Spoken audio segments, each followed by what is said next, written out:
حرام پرندوں کی بیٹ، تو حرام پرندوں میں کیا کیا آ گیا؟ چیل ہے، شکرا ہے، کوا ہے، باز ہے، یہ سارے کے سارے حرام پرند۔ نمبر 2، حلال جانوروں کا پیشاب۔ تو نجاست خفیفہ میں سب سے پہلی چیز ہے حرام پرندوں کی بیٹ، نمبر 2 حلال جانوروں کا پیشاب۔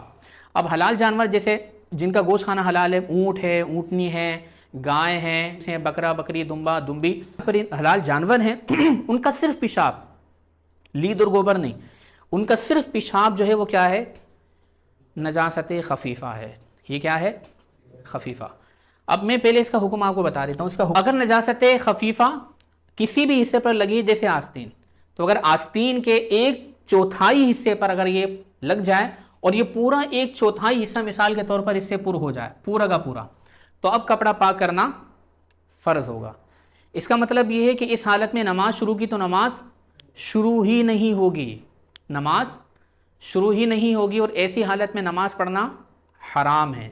اور علماء نے یہاں تک فرمایا کہ اگر اس حالت میں نماز کو ہلکا جان کر ایسا کرنا کفر ہے۔ بارہ میں عرض کر دیتا ہوں، تو اگر کسی بھی کپڑے کے حصے پر چاہے وہ آستین ہو چاہے وہ دامن ہو، تو اگر 1/4 حصے کو یہ ناپاکی پر کر لے، پورا 1/4 حصہ، آستین ہے تو گولائی کے اندر، اسی طریقے سے دامن ہے تو 1/4 حصہ اگر ناپاکی سے پر ہو جائے تو کپڑا پاک کرنا کیا ہوگا؟ فرض ہوگا۔ اس کا مطلب کیا ہے؟ حکم کیا ہوگا؟ اس حالت میں نماز شروع کی تو نماز شروع ہی نہیں ہوگی، اور اس حالت میں نماز پڑھنا حرام ہے، اور نماز کو ہلکا جان کر ایسا کرنا کفر ہے، ٹھیک ہے؟ اور اگر اس سے کم مقدار میں مثال کے طور پر ناپاکی لگی ہے، جیسے 1/4 حصے پر نہیں ہے، یہ 1/4 ہو گیا، اس سے کم مقدار میں مثال کے طور پر لگی، یوں سمجھیں اتنے حصے پر لگی ہے ناپاکی، ٹھیک ہے؟ جیسے یہ آستین ہے، آستین کا یہ آدھا ہو گیا، آدھے کا آدھا 1/4 ہو گیا، اب یہ پورا گولائی میں 1/4 حصہ پر نہیں ہے بلکہ اتنے حصے پر لگی ہے، تو اب کپڑا پاک کرنا فرض نہیں ہوگا، کپڑا پاک کرنا سنت ہوگا، ٹھیک ہے؟ اب کپڑا پاک کرنا سنت ہوگا، یعنی اس کی 2 صورتیں بن جائیں گی، 1/4 لگی ہے، کپڑا پاک کرنا فرض، اور اگر 1/4 سے کم ہے